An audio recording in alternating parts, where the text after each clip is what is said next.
Hello guys, every good name is taken here, and welcome to today's video that I've been planning out for a couple of weeks but never got around to finishing. So here it finally is, and as I don't want to get called a guy that just copies others, I'm gonna be calling this video tanks that are considered bad but are actually quite nice or can be quite nice.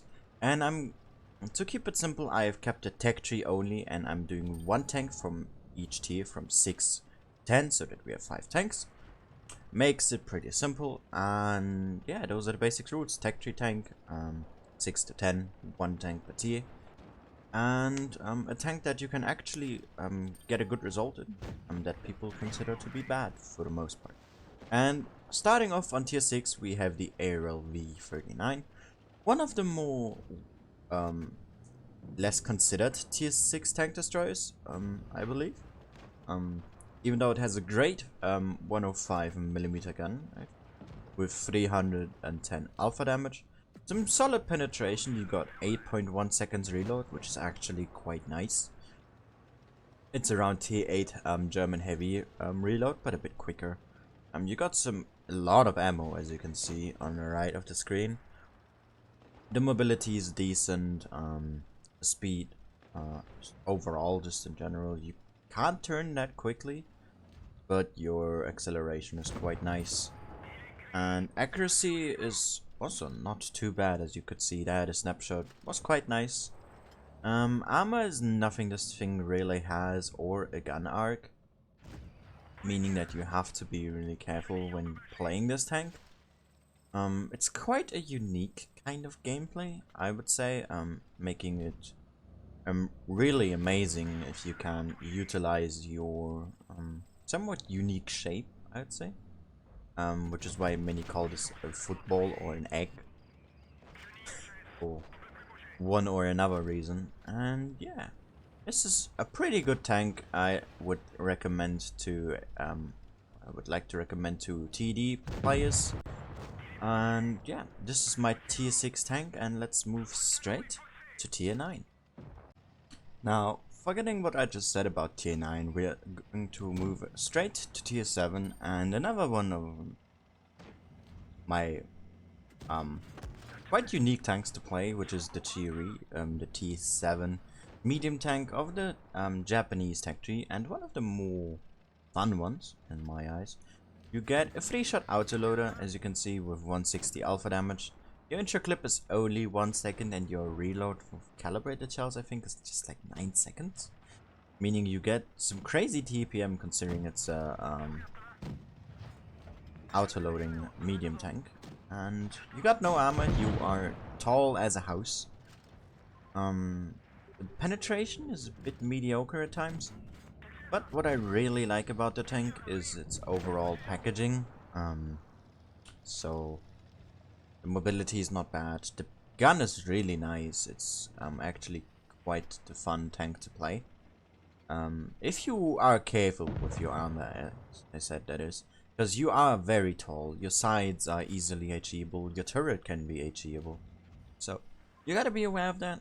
Otherwise, there's not a lot of downsides to this tank, other than maybe really the penetration. The aim time is quite nice. Your accuracy is also pretty decent, I'd say. You get 2 AP kind of shells, 1 premium, 1 standard, of course. But it's the one that gives you more pen instead of more damage. And overall, yeah, it's a quite nice tank, and you can utilize this size to your advantage if you know how to, as you were able to see on the side of the screen. We are already on 1.7k assistance, and that is thanks to the huge armor profile this tank has. You are gonna spot targets easier over ridgelines, and that can give you a little bit of an edge for assistant damage, if you of course care for that. Otherwise, this is quite a nice tank. As I say once again, it is heavily underrated due to the armor and size of this tank. But I like it, and let's move straight to tier 9. So, apart from what I just said, we are not at tier 9 quite yet. I don't know why I keep saying it. As I said earlier, we are doing this tier by tier, so from tier 6 to tier 8. And we have finally reached that, which is another medium autoloader, which I don't see people talking about too much, or if they do, it's quite negative, which is the T69. A really fun tank. It doesn't have a lot of reload time for its magazine, as you are again a typical 3-shot autoloader. You have like 10-12 seconds maximum for 3 shots of 225 alpha damage. The AP pen is probably the weakest point on the tank, as it has the issue that the Pershing had, but it still has that debuff AP pen, I think. Or I haven't checked at least. But you got some really good heat on this tank, which should compensate for any trouble of penetrating your enemy vehicles with ease. You're really quick in this tank. You got quite the nice turret, as you are in the line of the 57 heavy, which all have quite trollish armor profiles. So has this tank, in terms of the shape of its turret and hull. As you're able to see, the Indian Panzer there, also quite the underrated tank. Bounced in our hole, and we were able to enter an entire clip. It only takes you 5 seconds from the first shot that you fire, and to just unleash quite a bit of damage with this tank. And yeah, I don't know why it's not played that much. You also have 10 degrees of gun depression. You got a 3-shot autoloader. It's basically a mini T57 heavy if you want. And it's not really been playing that often. I'd like to see it more, especially since the entire line is actually quite fun. And yeah, that's pretty much it for this tank. And let's move on straight to tier 9. And now, upon finally reaching tier 9, we get ourselves towards the Leopard PTA, and probably one of the most heavily underrated tanks in this game. And I'm gonna talk a bit more about this tank, as I'm also having quite the nice replay here, as we are on Rockfield. And this tank is, as I say, heavily underrated, for the sole reason that it has quite the bad player experience when you grind this tank stock, as it has a terrible gun, terrible mobility, and overall the tank's just not nice. If you really want to grind this thing stock, go ahead and use some free experience, it's really gonna help you. And once fully upgraded, this tank becomes amazing, and maybe even one of the best tier 9 mediums in my eyes. You got a 50 alpha damage APCR main gun with, I believe, 260 APCR. I'm not quite sure, but it was a really great pen. You got some solid heat, your HE is nice, you have a lot of ammo, so your ammo loadout shouldn't matter all too much. You got no armor, of course, as it's a medium tank on the German tech tree and not the E50 line. You gotta be careful about your gun depression, as you don't have all that much of it. I think it's 5 degrees. Frontally, over the back it's even less, so don't shoot over the back with this tank. You got some solid DPM, 7.2 seconds of reload is not half bad for a 105mm gun. And yeah, it's really goddamn accurate, your aim time is really nice, and generally speaking, there's not a lot of bad things off this tank. Other than really, you got no armor and no gun depression. And if you know how to use that playstyle well, then there's not a lot of issues with this tank really.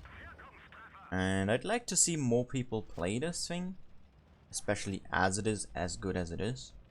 And we're gonna see here probably one of the oldest T9 mediums and one of the more known ones, the T54, which has fallen out of the T9 competition quite heavily lately, with all the great tier 9 mediums that we've gotten.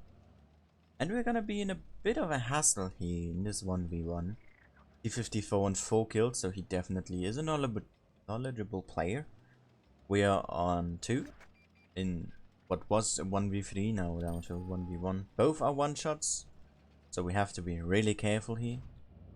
And I'm just trying to find an angle. I of course don't want to lose this game. The damage is not all that much. I mean, it's still nice, of course. But even if we lose, we had a nice result.